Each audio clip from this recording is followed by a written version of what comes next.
حصل حدث غريب جدا في أمريكا سنة 1929.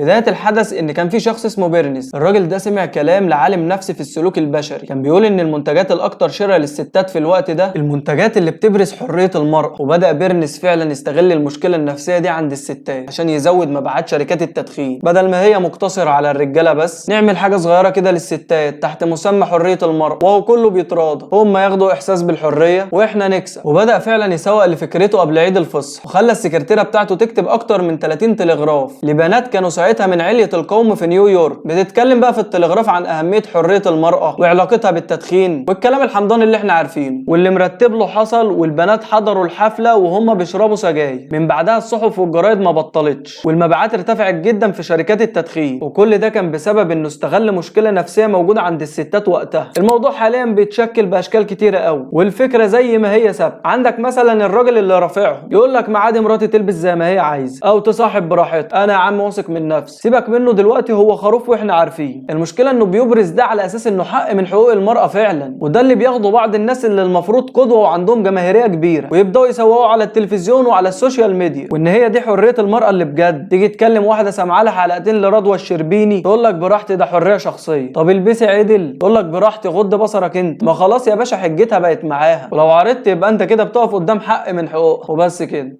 فولو لو عايز تشوفني تاني.